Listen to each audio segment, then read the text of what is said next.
올라오기 전에 갈라디아서가 1차하고 데살로니가 전후서가 2차 때 쓰신 건데 그 본문인 사도행전을 좀 들여다보고 성경을 좀 보고 왔는데 눈물이 나서 혼났습니다.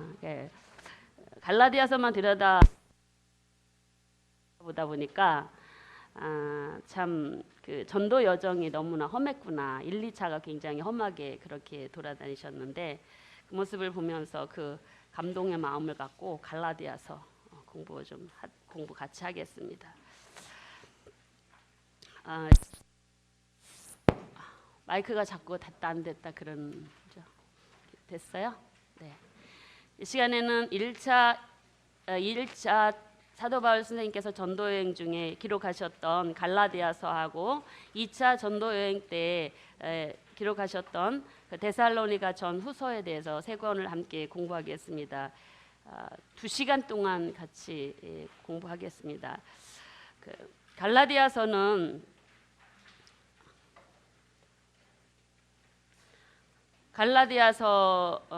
여러분들이 1차 때, 2차 때 그리고 여러분들이 갈라디아서를 이해를 하시려면 사도행전 어디를 보셔야 되냐면 여기 13장부터 15장까지를 같이 갈라디아서랑 보시면 이러한 험한 여정 속에 이 갈라디아서가 나왔구나.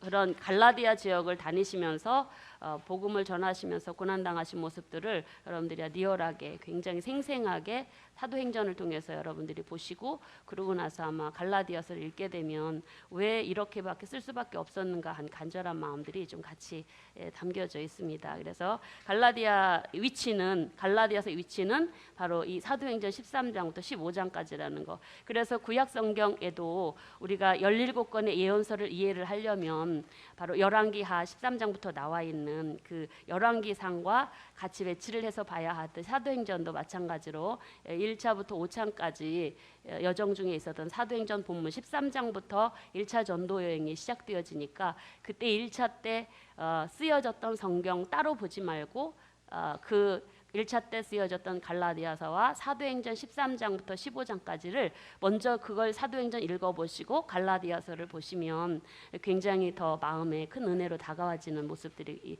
있습니다. 그래서 오늘은 사도행전 13장부터 15장까지의 배경이 되는 그 갈라디아서를 보시겠습니다.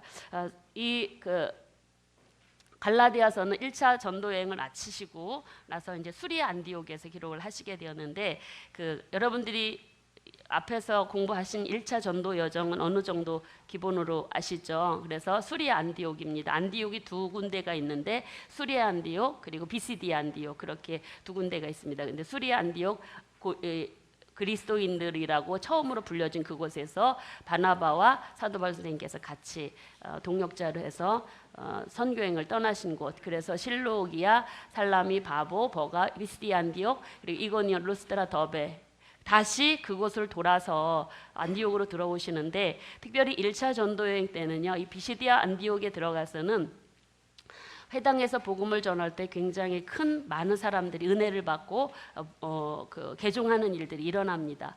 그런데 여기에서 그 다음 안식일에도 회당에서 복음을 전하리니까 유대인들이 이 사도 바울의 무리를 시기하여서 바로 돌로 치고 그 박해를 하니까 이 비시디 안디옥에서 도망 나오십니다. 그래서 도망 나오셔서 이고니온으로 가시고, 이고니온까지 비시디 안디옥에서 버가에서부터 있었던 그 무리들이 또 따라오는, 그래서 이고니온에서도 얼마 있지 못하고 루스트라로 가고, 루스트라에서는 거의 돌 맞아 죽을 뻔한 모습까지 가게 되는 모습들. 그런데 죽을 뻔한 그 돌 맞은 모습으로 다시 일어나서 더베 갔다가 다시 그 루스트라 돌 맞았던 곳으로 가시고, 그랬다가 이고니온 비시디아로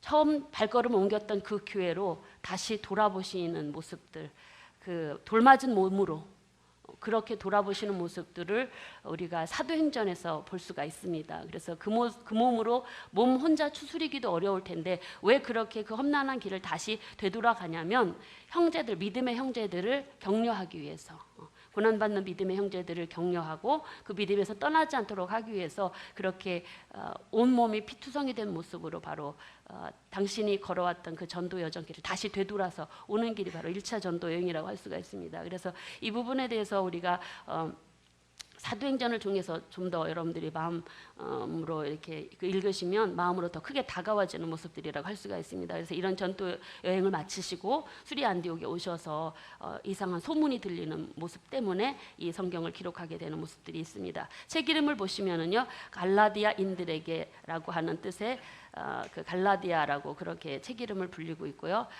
그리고 기록자는 바울로 그렇게 모든 그 성경 자체가 증거를 하고 있기 때문에 사도 바울 스님으로 보고 있고요.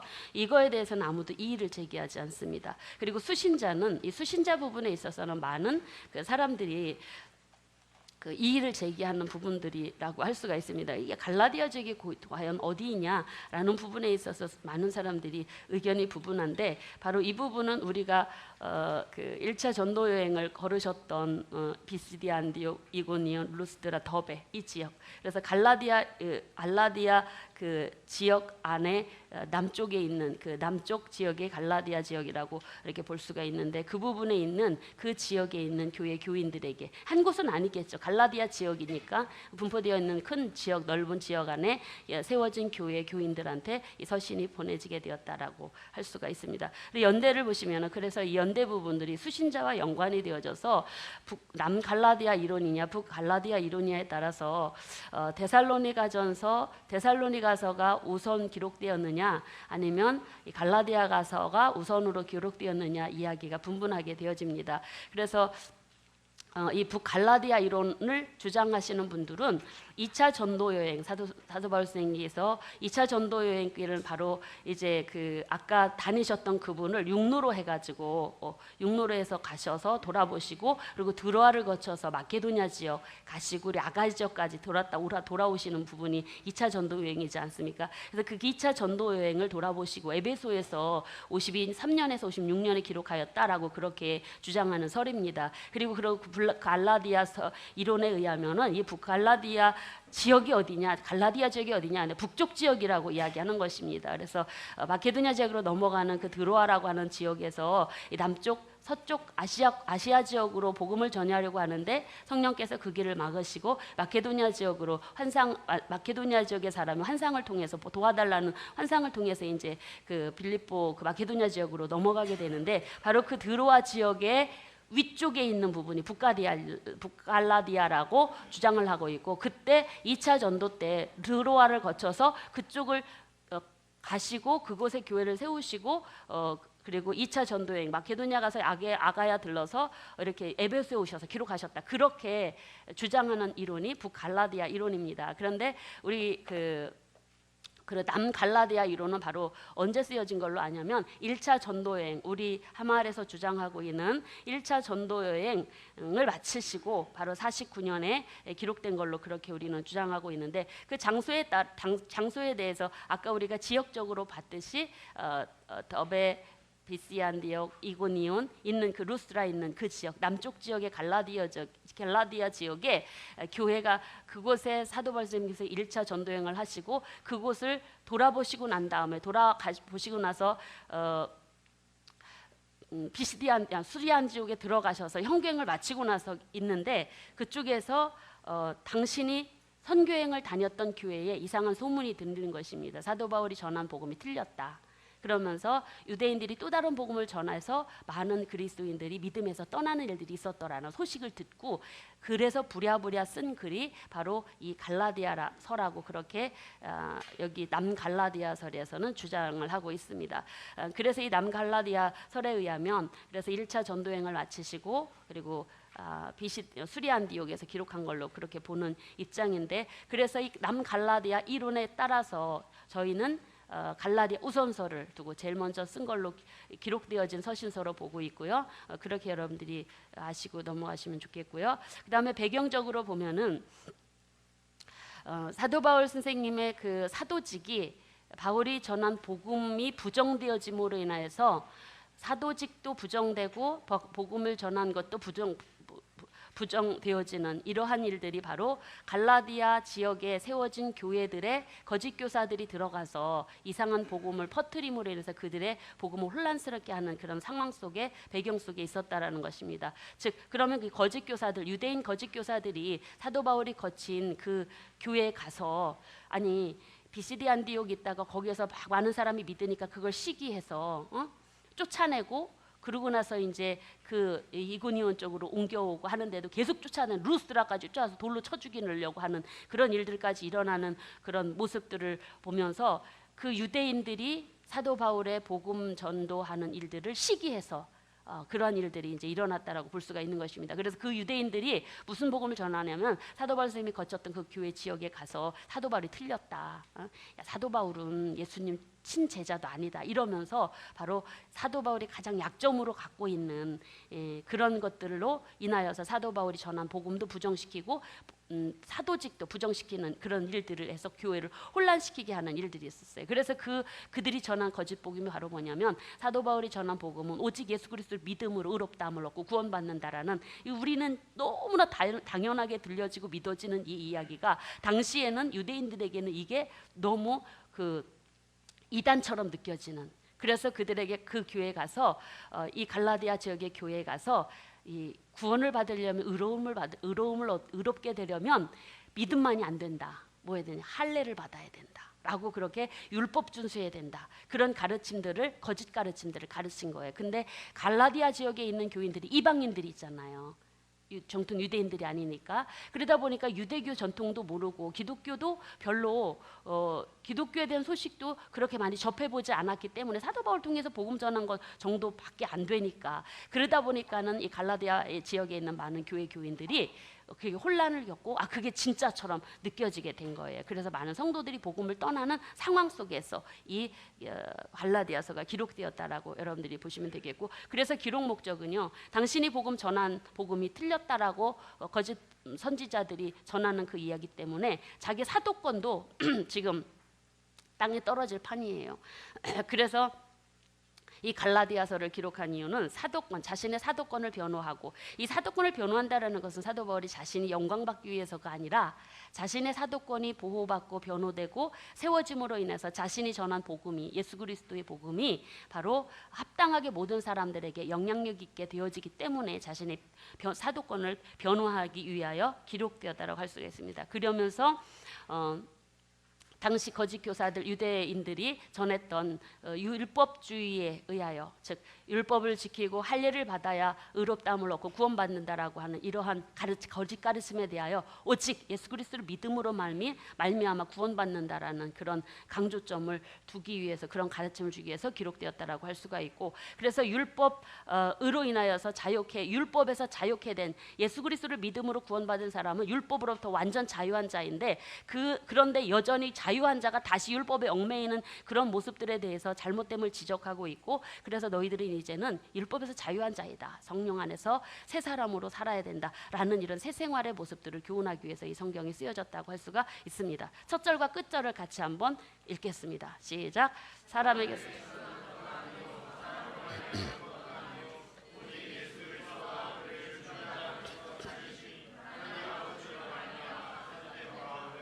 형제들아, 우리 주 예수 그리스도의 은혜가 너희 심령에 있을지어다. 아멘.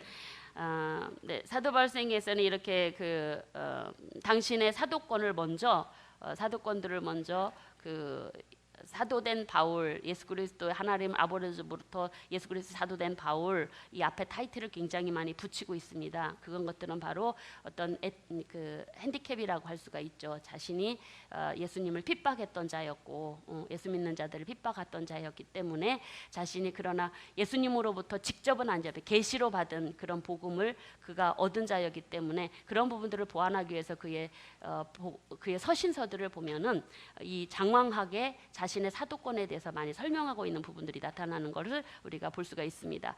이 갈라디아서를 전체는 바로 6장입니다. 그런데 두 장 하면 이렇게 두 장에서 세 기둥으로 나눠서 이 갈라디아서를 나눠서 볼 수가 있습니다. 가장 중요한 문제가 바로 복음에 대한, 그가 전한 복음에 대한 그가 전한 복음에 대해서 공격을 받는 것.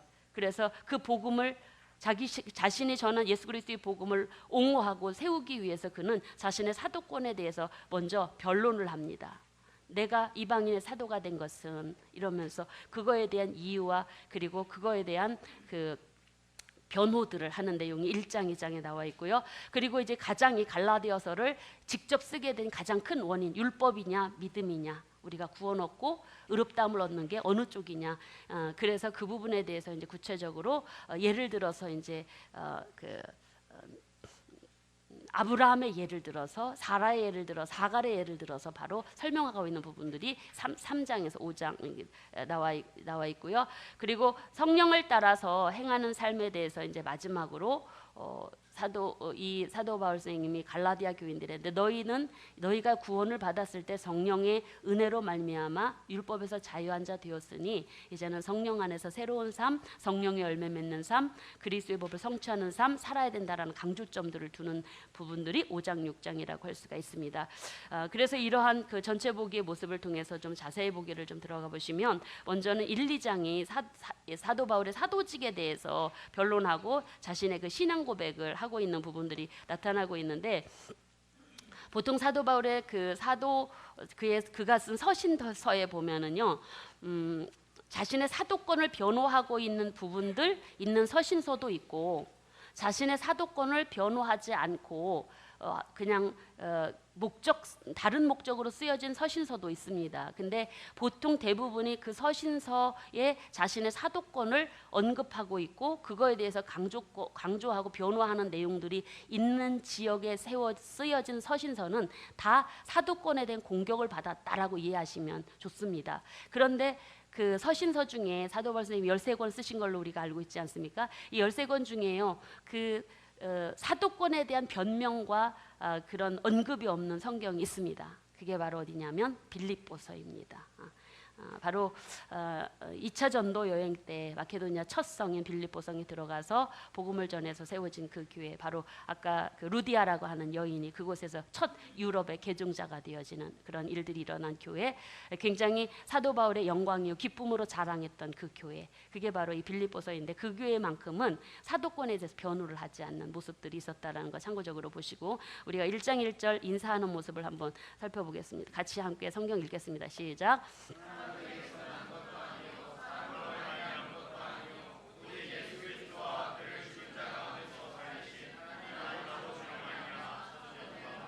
네, 자신의 사도직이 누구로부터 받은 거라고 굳이 여기 1장 1절에서 이야기를 하냐면, 내가 하나님 아버지와 예수 그리스도로 말미암아 내가 사도가 되었다라고 자신의 사도권을 1장 1절에서 지금 변명을 하고 변호를 하고 있는 것입니다.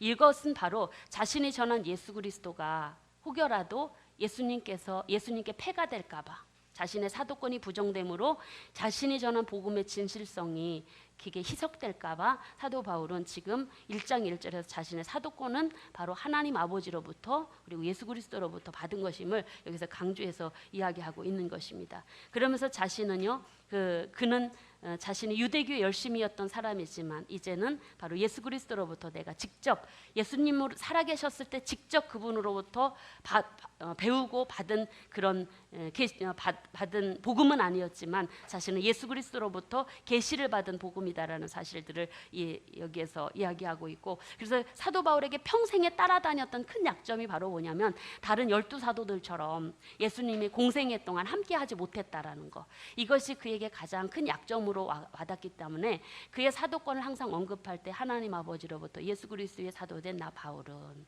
이렇게 항상 자신을 소개하고 있는 것들을 볼 수가 있습니다. 그것은 바로 사도 바울의 성품상 그가 복음을 전하는 과정 중에 일어났던 모든 일들을 보면 그가 바로 자신의 자랑 때문이 아니다라는 것들, 예수 그리스도의 복음이 무시되는 것이 그는 참을 수 없었던 것입니다. 자신의 사도권이 부정되는 것은 곧 예수 그리스도의 복음을 무시하는 것이었고, 그것으로 인해서 하나님께 영광이 되지 않을까 봐, 하나님의 영광을 가리울까 봐, 그래서 사도 바울은 바로 서두에서 자신의 사도권을 이야기하면서 그러면서 다른 복음을 따라가는 갈라디아 교인들을요 책망하고 있는 모습이 1장 6절부터 9장까지 나와 있는데, 우리 같이 성경 읽어보시겠습니다. 시작. 그리스도의 은혜로 너희를 부르신 이를 이같이 속히 떠나 다른 복음을 따르는 것을 내가 이상히 여기노라. 다른 복음은 없나니 다만 어떤 사람들이 너희를 교란하여 그리스도의 복음을 변하게 하려 함이라. 그러나 우리나 혹은 하늘로부터 온 천사라도 우리가 너희에게 전한 복음 외에 다른 복음을 전하면 저주를 받을지어다. 우리가 전에 말하였거니와 내가 지금 다시 말하노니 만일 누구든지 너희가 받은 것 외에 다른 복음을 전하면 저주를 받을지어다. 굉장히 강한 어조로 책망하고 있는 모습을 볼 수가 있습니다. 이것은 바로 굉장히 교회 공동체를 흐트러뜨리는 아주 중요한 문제였기 때문입니다. 교회를 흐트러뜨린 심각한 문제, 예수 그리스도의 복음이 왜곡되게 전달되어지고, 그리고 이 거짓된 가르침들 때문에 예수 그리스도의 복음으로 말미암아 얻는 구원의 은혜를 예수님이 행하신 모든 사역을 다 부정하게 만들어버리는 이 일이었기 때문에 굉장히 중요한 상황이었기 때문에 사도 바울은 아주 강력하게 다른 복음을 전하는 자들은 저주를 받을지어다 라고까지 이야기합니다. 여기서 다른 복음이라고 하는 것은 유대교인들이 그들이 행해졌던 율법 지키는 것, 그리고 할례 받는 것, 이것이다라고 할 수가 있습니다. 그러면서 10절에서 자신은 하나님을 기쁘게 하려고 복음을 전했다라고 하는 고백들도 잊지 않고 그렇게 하는 모습들, 10절 한번 같이 읽겠습니다. 시작.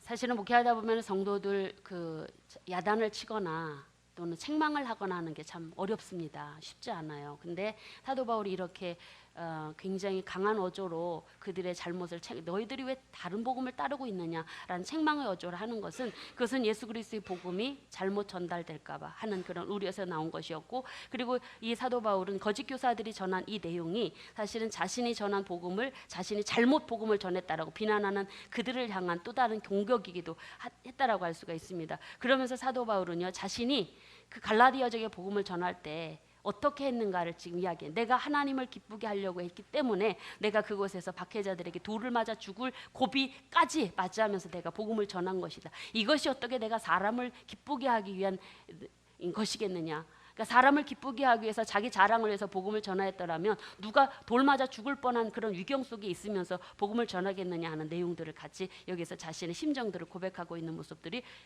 나타나고 있는 것입니다. 그러면서 사도 바울은 이제 이어서 자신이 전한 이 복음의 출처가 어디인가, 예수 그리스도의 복음이 출처가 어디인가를 1장 11절에서 12절에서 이렇게 이야기를 하고 있는데, 우리 같이 읽겠습니다. 형제들아, 내가 너희에게 알게 하노니 내가 전한 복음은 사람의 뜻을 따라 된 것이 아니니라. 이는 내가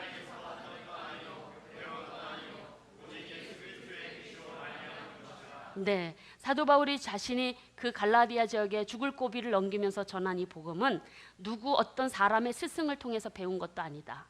예수 그리스도의 초자연적인 계시로 내가 받은 거다 라는 것을 바로 밝히고 있는 것입니다. 복음의 출처. 그랬기에 그는 다메섹에서 회심 직후부터 그는요 복음을 전했습니다.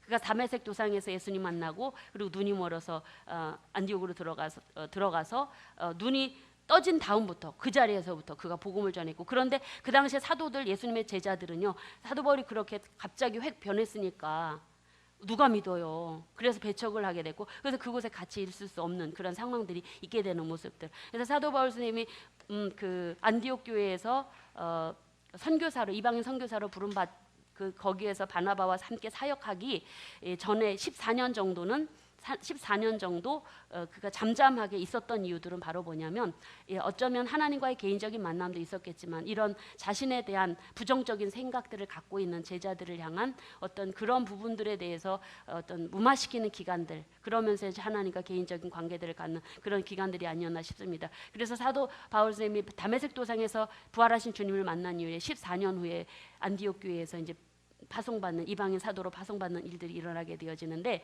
그 모든 과정들이 자신은 사람 만나서 한 게 아니다라는 이야기들을요 계속적으로 2장에서도 이야기를 합니다. 그래서 자신이 사도가 된 것은 다른 사람의 도움을 받은 게 아니다. 내가 예루살렘 지도자들 만난 것도 아니다. 그걸 입증하기 위해서요 내가 그러니까 그렇게 회심하고 아라비아 광야에 가서 잠시 3년 동안 있다가 다시 예루살렘을 방문했는데, 그때도 내가 야고보하고 베드로하고 야고보를 만났는데 15일 정도밖에 안 만났다. 그것까지 이야기를 하는 거예요. 나 15일밖에 안 만났고 다른 사도는 일체 만나지도 않았다. 내가 지금 갖고 있는, 내가 전하는 이 복음은 내가 사도들에게 배운 거 아니다. 이걸 강조하고 싶어서 내가 예루살렘 교회 지도자를 만난 이야기들을 2장에서 이야기를 합니다. 그러면서 내가 가지고 있는 사도 복음은 바로 하나님이 직접, 예수 그리스도께서 날 직접 주신 거다. 이런 것들을 강조하고 있는 내용들이 이제 2장에 나와 있습니다. 그래서 14년 후에 자신이 이제 바나바와 함께 디도와 예루살렘 방문했을 때도, 그때도 무슨 일들이 일어나냐면, 이제 14년 후에 사람들 앞에 이제 나타나서 복음을 전하려고 했을 때, 그때 이제 베드로를 또 만났을 때, 이 베드로를 유대인의 사도로 삼으신 것처럼 하나님이 나도 이방인의 사도로 삼았다라고 하면서, 그때 베드로와 야곱과 요한과 함께 내가 친교의 약속을 했다라는 이야기들을 하면서, 유대인의 사도로 베드로를 삼으셔서 복음을 전하겠다면 하나님은 나를 이방인의 사도로 삼아서 예수 그리스도의 복음을 전했는데, 그들이 전한 복음, 그러니까 베드로가 전한 복음이나 사도들이 전한 복음이나 12제자가 전한 복음이나 내가 전한 복음이나 다 똑같다. 이 얘기들을 아주 굳이 너무 치사하게 설명을 할 수밖에 없는 입장이었다라는 거예요, 당시. 그래서 자신의 사도적 권위들을 이야기하는 것, 이렇게 나는 사도들 12사도와 같이 그들의 영향도 받은 것이 아니다라는 이야기들을 이제 2장에서 하고 있습니다. 그러면서 무슨 얘기까지 하냐면은요, 사도 베드로가 외식한 모습까지요. 2장 11절에서 14절에 보면은요, 이 사도 바울이 사도 베드로가 외식한 모습까지도 언급을 합니다. 어떻게 이야기하냐면, 이방인 형제와 베드로가 이제 같이 우리가 식사를 했는데, 다른 유대인이 오니까 이방인들하고 유대인은 같이 식사 자리 못 하게끔 그들이 돼 있었잖아요. 이방인들을 배척을 해서. 그러다 보니까 베드로, 바울, 그리고 이방인 형제와 그리스도인과 같이 식사하다가 갑자기 딴 유대인이 오니까 베드로가 그 식사 자리에서 얼른 일어나고 자기는 안 먹은 것처럼 하고 이렇게 해대라는 거예요. 그 외식적인 모습을 책망하는 내용이 2장 11절에서 14절도 이야기하는 것입니다. 그러면서 이런 외식적인 베드로의 모습들을 그런 모습들이 다른 사람에게도 영향이 돼서 바나바도 그렇게 유혹받은 적이 있었다. 다른 사람 까는 건 조금 좀 치사한 일이지만, 그렇게까지 하면서 지금 뭘 유지하고 싶으냐면 자신의 사도권을 지금 변호하고 싶은 거예요.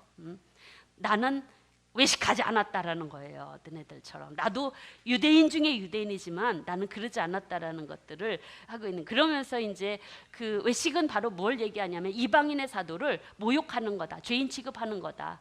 이방인이지만 예수님을 믿어서 구원받은 백성인데, 하나님 자녀인데, 그렇게 우리가 유대인으로서 이방인들 형제들을 그렇게 같이 식사 자리에서 외식하는 모습으로 보여주는 건 그들을 모욕하고 죄인 취급을 받는 그 일을 누가 했냐? 바로 유대인의 사도였던 베드로가 했다라고 그렇게 여기서 지적을 하면서 자신의 사도권, 사도직에 대해서 내가 얼마나 복음 안에서 온전하게 서 있는가 라는 것들을 이야기하고 있는 것입니다.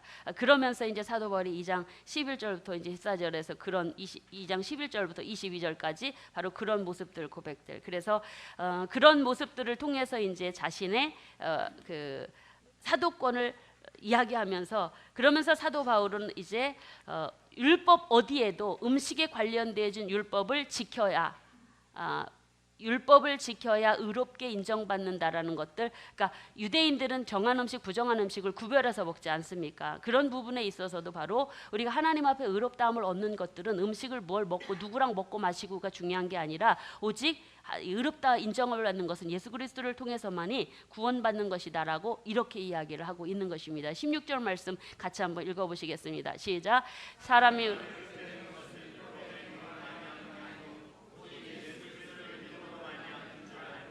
우리도 그리스도 예수를 믿나니 이는 우리가 율법의 행위로서가 아니고 그리스도를 믿음으로써 의롭다함을 얻으려 함이라. 율법의 행위로서는 의롭다함을 얻을 육체가 없느니 만일 우리가 그리스도 안에서 의롭게 되려 하다가 죄인으로 드러나면 그리스도께서 죄를 짓게 하는 자나 결코 그럴 수 없느니라. 만일 내가 헐었던 것을 다시 세우면 내가 나를 범법한 자로 만드는 것이니라. 아멘.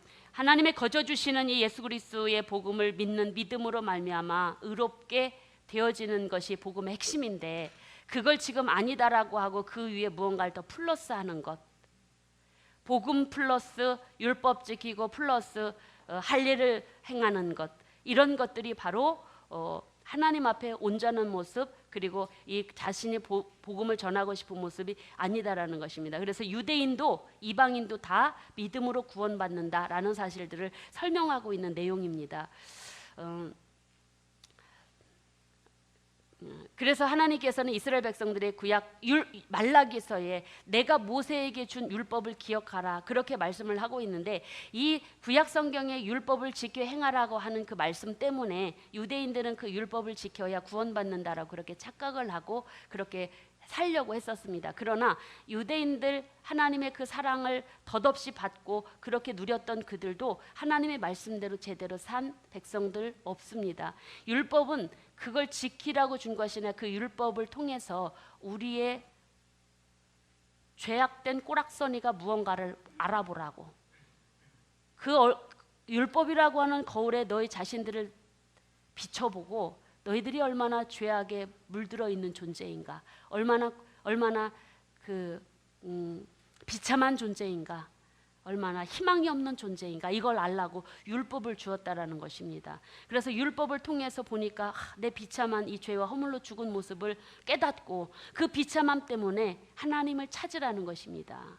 그 목적을 위해서 율법을 줬는데 그걸 지키라고 하니, 근데 그걸 지킨 인물이 하나, 그걸 지켜서 의롭다함을 얻은 자가 하나도 없다라는 이야기죠. 그래서 바로 할례를, 예수 그리스도를 믿는 믿음이 할례를 행한다라는 것은 그리스도를 다시 범법자로 만드는 거고, 예수님을 다시, 예수님의 죽음을 헛되이 하는 것이다 라고 그렇게 이야기를 하면서 사도 바울이 우리 유명한 이 신앙 고백을 하고 있는 모습들을 볼 수가 있는데, 같이 고백하겠습니다. 내가 그리스도와 함께 십자가에 못 박혔나니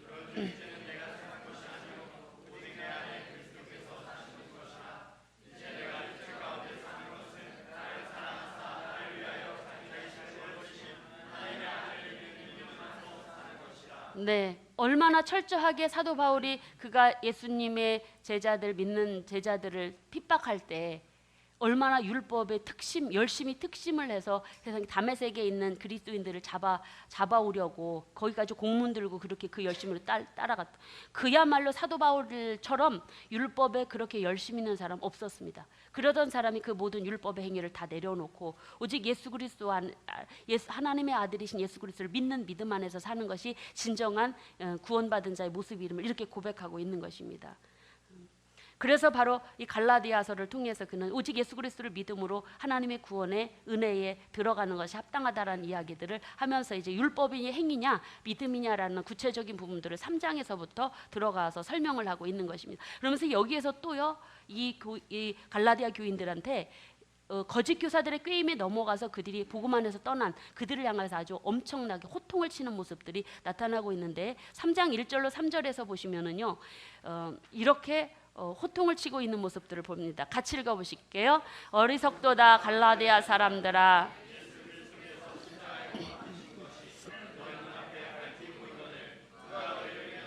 내가 너희에게서 다만 이것을 알려 하노니 너희가 성령을 받은 것이 율법의 행위로냐 혹은 듣고 믿음으로냐.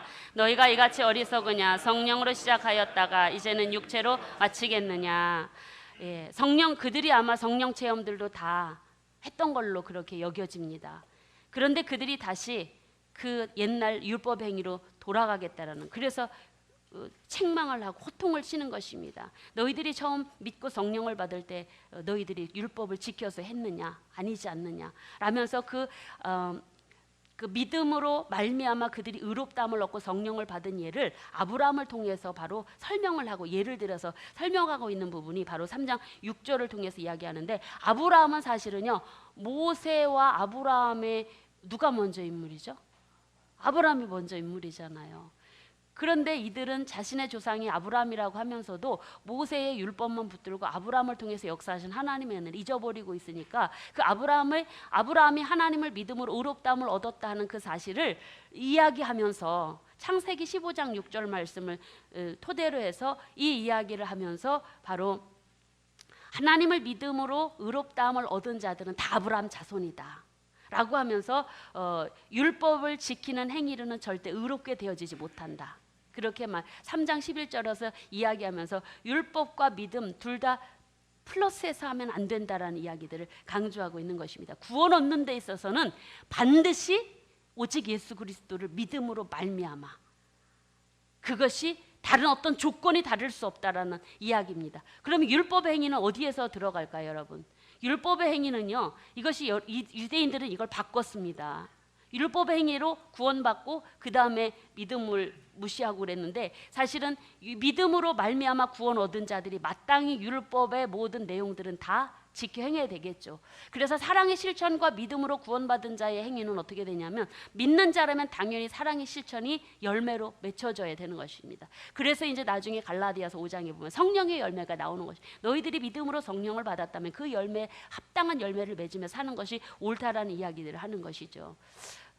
그래서 바로 이 율법은 율법의 행위로, 율법을 지켜서 성령을 받고 구원받고 하는 것이 아니라 바로 믿음으로 말미암아 성령을 받고 그 열매로 바로 우리가 사랑의 행위로 나타난 것. 그러니까 믿음이 먼저는 율법이 먼저, 당연히 믿음이 먼저고 우선 순위해야 된다는 이야기들이 이렇게 말씀하고 있고, 그러면서 이제 3장 21절에서 믿음과 율법의 약속에 대해서 이야기하는데, 이게 바로 이제 율법을 주신 목적들, 여기에서 이야기하고 있네요. 율법이라고 하는 것은 거울이다.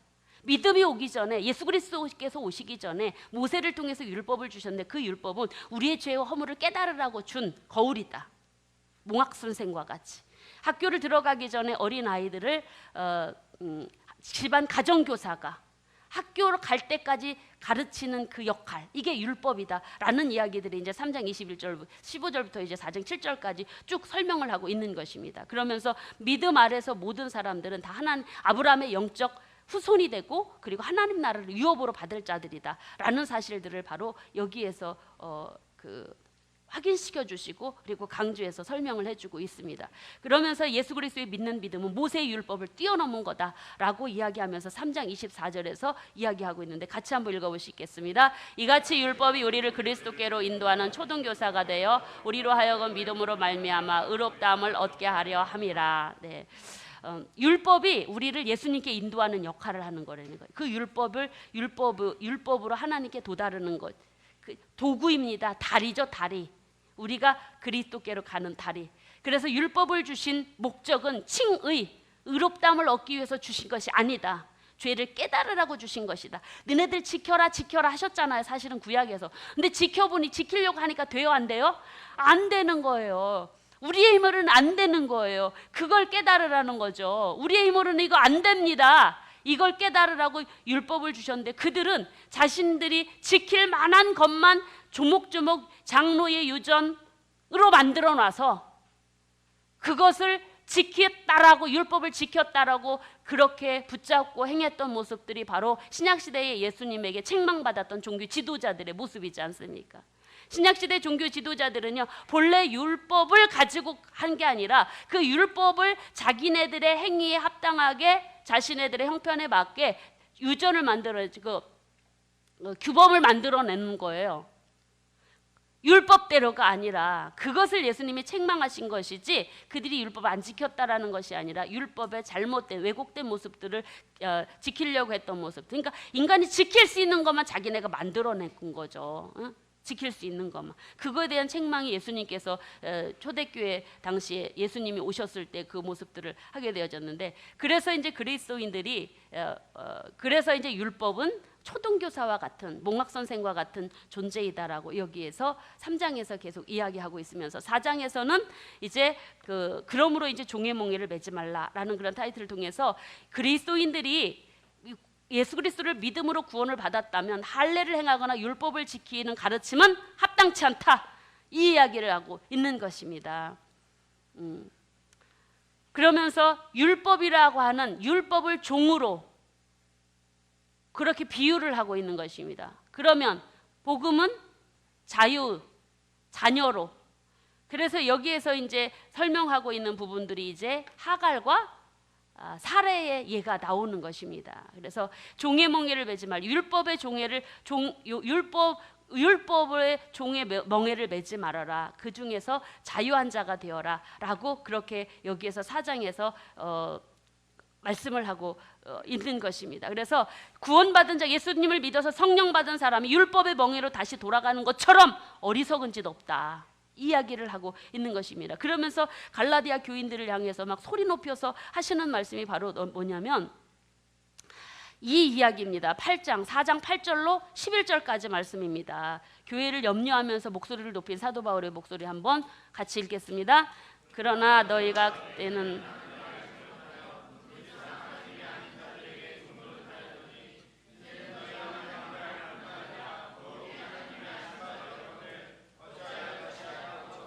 초등학문으로 돌아가서 다시 그들에게 종노릇 하려 하느냐? 너희가 날과 달과 절기와 해를 삼가 지키니 내가 너희를 위하여 수고한 것이 헛될까? 두려워하노라. 내가 너희를 위해서 수고한 것이 헛될까 하노라. 매 맞아 돌 맞아 죽을 뻔하며 목숨 걸고 너희에게 전한 것이 헛될까 하노라. 너희들이 지금 성령을 받은 자로서 유대교 전통으로 다시 돌아가는 것은 다시 자유인이 노예 상태로 돌아가는 거나 똑같다. 이 열받아서 하는 소리입니다. 사도 바울 선생님께서 열받아서. 그러면서 사도 바울 선생님은 자신과 같이 그렇게 되라고 권면하는 내용들이 이야기를 하는데, 내가 너희를 위하여 해산하는 수고를 했다. 고백을 하면 내가 너희를 위해서 해산하는 수고를 하였다. 이렇게 내가 언성을 높이고 열을 받고 이렇게 강한 목소리로 하는 것들은 바로 사도 바울이 왜 그러는지 그 마음을 좀 알아달라고 하는 모습입니다. 그러면서 이제라도 너희들은 나와 같이 좀 됐으면 좋겠다, 그런 이야기들 하고 있는 것입니다. 율법으로부터 완전히 자유한 자가 되라. 이제 복음을 믿고 하나님 자녀가 되어서 성령을 받은 자라면 복음을 전하기 위해서 이방인처럼, 복음을 전하기 위해서 내가 이방인처럼 살았던 것처럼, 사도 바울은 이방인들에게 복음을 전하기 위해서 유대인처럼 살지 않고 이방인처럼 살았다. 그래서 선교사들에게, 제가 이제 부교육자로 사역했던 그 교회에서 토고를 선교를 하고 있는데, 아프리카 토고 선교를 하는데, 그 선교사로 가시는 분한테 항상 저희 담임 목사님께서 하신 말씀들이 있어요. 선교사는 그곳의 주민들처럼 살아야 된다.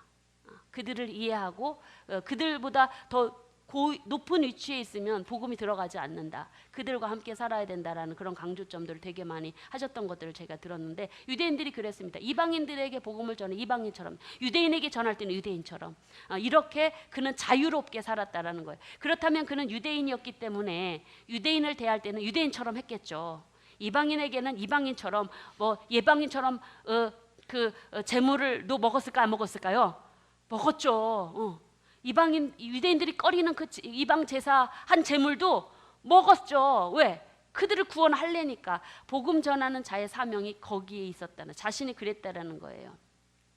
복음을 전할 때 육체적인 질병도 있었고 돌 맞아 죽을 뻔한 어려움도 있었지만 사도 바울은요, 자신이 마음의 눈이라도, 그러니까 자기의 눈이라도 그들을 위해서 그들이 이 사도 바울이 그렇게 그들을 향해 세사는 수고와 이런 열심을 다하니까 처음에는요, 이 갈라디아 사람들이 사도 바울이 전한 복음을 듣고 굉장히 좋은 태도로 사도 바울을 영접을 했어요. 그래서 나중에는 그 사도 바울을 누구처럼 자신의 눈이라도 빼줄 정도로 굉장히 감사하는 마음으로 복음을 받아들였다.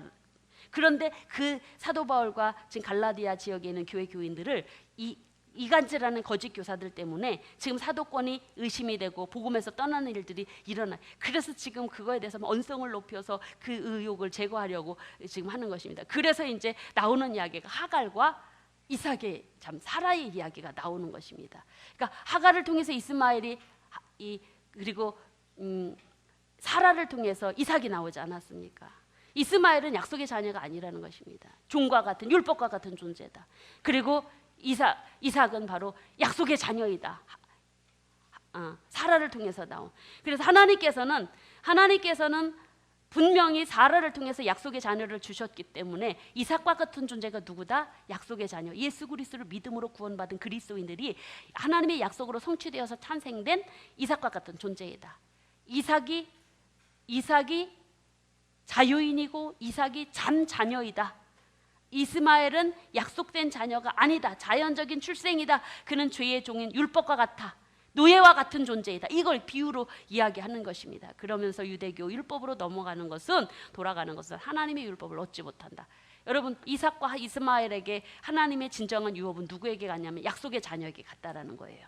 그러면 율법을 지키는 자와 예수 그리스도를 믿음으로 구원받은 자와 누가 하나님의 율법을 얻을 수 있냐면 바로 이삭과 같이 약속의 말씀에 따라서 예수 그리스도의 약속의 복음에 따라서 그 복음을 믿는 자들이 하나님 나라를 율법으로 받을 수 있다라는 것들. 그러면서 이제는 죄의 종에서 너희들이 율법에 얽매임에서 자유하라. 자유를 주셨으니 더 이상은 율법의 종의 노예가 되지 말아라. 이런 이야기들을 이제 5장까지 4장에서 이야기하는 3, 4장에서 5장 1절까지 말씀하고 있습니다. 그러면서 마지막 5장에 이제 성령을 따라서 행하는 삶을 살도록 권면하는 내용들이 나오게 되는데, 여러분 이 성령의 열매에 대해서는 그 열매가 없는 사람은요, 그 사람이 그 성령의 사람이 아니라는 증거입니다. 사과나무에서는 사과가 당연히 열리겠죠. 성령의 열매가 맺혀지는 사람은 당연히 성령이 그 안에 계시니까. 죄의 열매를 맺는 사람은 그가 죄의 나무이기 때문에 죄의 열매를 맺는 것입니다. 성령의 열매는 어거지로 쥐어짜서 나오는 것이 아닙니다. 바로 하나님의 예수 그리스도를 믿음으로 성령을 받은 자라면 당연히 그 성령의 열매가 맺혀지는 것이 당연한 것이죠. 그러나 여러분, 그 열매가 맺혀지지 않고 율법 안에서 구원 얻으려고 하는 자들은 그런 열매가 없고 그리스도에게서 끊어진 자고 은혜에서 떨어져 나간 자이다 라고 하면서 그리스도인들이 할례 받는 것처럼 유익이 없는 일 없다. 그거는 그리스도에게서 떠나가는 일이다 라고 이야기하는 거예요. 그러면서 그리스도인들에게 할례나 무할례가 다 소용없다. 오직 뭐가 필요하다? 사랑으로서 역사하는 믿음만 필요하다 라고 그렇게 말씀하고 있는 것입니다. 그래서 바로 그리스도 안에서는 할례나 무할례, 율법 이게 중요하지 않고 오직 사랑으로 역사하는 믿음, 그것만이 바로 하나님 앞에 온전하게 세워지는 모습들이다 라고 이야기하면서 서로 그 사랑으로 너희들 서로 종노릇해라. 갈라디아 지역에 사실은 사도 바울 선생님을 그렇게 돌처럼 쳐서 죽이려고 했던 지역에 예수님을 믿는 사람들은 유대인들이 가만뒀을까요? 갈라디아 지역에 살고 있었던 그리스도인들을 유대인들, 예수님 사도 바울 선생님을 핍박했던 그 유대인들이 그냥 뒀겠느냐는 거예요. 그들도 여전히 핍박했겠죠. 그러니까 그렇게 핍박 속에 있는 그들에게 너희들이 이제는 사랑으로 서로 섬겨라, 그 말씀을 하고 있는 거예요. 사랑으로 섬겨라, 사랑으로. 그래서 서로 사랑으로 섬기며, 그러면서 사랑으로 섬기고 육신의 욕구를 충족시키는 것으로 기회를 삼지 말고 사랑으로 서로 종노릇하는 일을 해라 라고 그렇게 권면하는 내용들이 이제 5장에서 나타나고 있는 모습. 그래서 서로 사랑하지 않고 서로 물고 뜯고 분쟁하면 멸망한다. 이걸 경고하고 있는 내용이 또한 5장 15절에서 말씀하고 있습니다. 그러면서 이제 우리를 잘 알고 있는 갈라디아 그 성령의 열매에 대해서 이렇게 말씀을 하고 있는데, 오직 성령의 열매는 사랑과 희락과 화평과 온유와 자비와 충성과 온유와 절제라. 여러분, 이것을 금지할 법이 없다. 아멘. 성령께 복종하고 성령께 따라 살면 당연히 열매가 맺혀진 자, 이것을 율법이 제어할 수도 없고 율법이 그것을 막을 수도 없다. 그 말씀을 하고 있는 것이죠. 그래서 성령께 순종하고 성령께 신뢰하고 성령에 따라서 행하면 육체적인 소욕이 이루어지지 않고 열매들이 맺혀진다. 여러분, 근데 이 성령의 열매로 이야기하고 있는 9가지 열매는요, 다 어떤 열매들이냐면 자신을 위한 것이 아니라 다 누구를 위한 걸까요? 남을 위한 거예요. 사랑과 희락과 화평과 오래 참음과 자비와 양성과 충성과 온유와 절제. 하나님과 이웃을 향한 것이죠.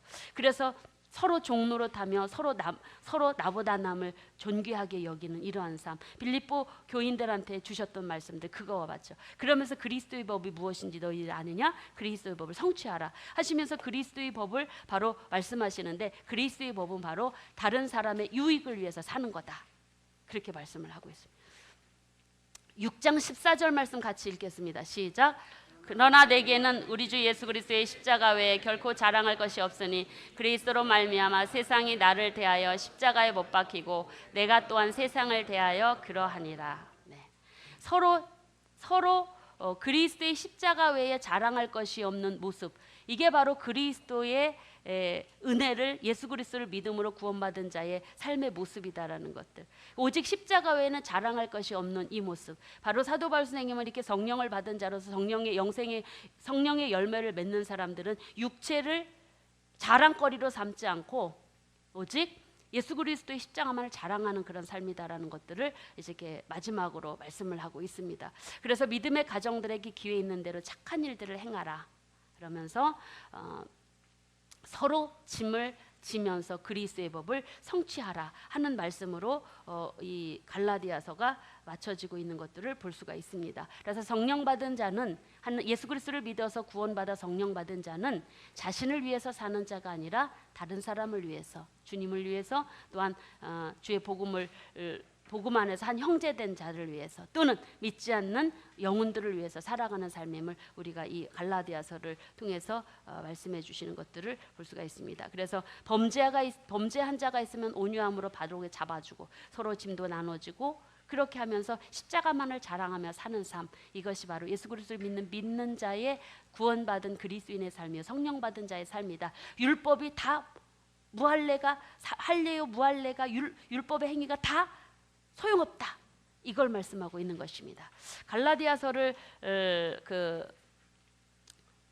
정리해드리면, 갈라디아서는 거짓 교사들이 사도 바울이 전한 복음을 거짓이라고 전하면서 교회를 흔들어 놨습니다. 유혹을 해서 그 대부분이 많은 그리스도인들이 복음에서 믿음에서 떠나게 하는 일들을 했죠. 그 교회는 어느 교회냐면 사도 바울이 돌 맞아 죽을 뻔하면서 다니면서 죽을 고비 속에서 그리스도의 복음을 위기 속에서 전한 곳이었습니다. 그런 곳에 그렇게 어렵게 세운 교회가 거짓 교사들에 의해서 교회가 흔들릴 위경에 있을 때, 그는 자신의 사도직을 공격하는 그들을 향하여서 사도직을 대변해주고, 그리고 또한 예수 그리스도를 믿음이 바로 예수 그리스도를 믿음으로 의롭다함을 얻는 것이 옳은 믿음이고 그것이 참된 구원의 기름을 밝히면서 할례나 그리고 율법의 행위로는 절대 구원을 얻을 수 없다라는 이야기를 하고 있는 것입니다. 그래서 구원을 얻는 데 있어서는 오직 예수 그리스도를 믿는 믿음으로만이 가능하다라는 것들을 말씀하면서,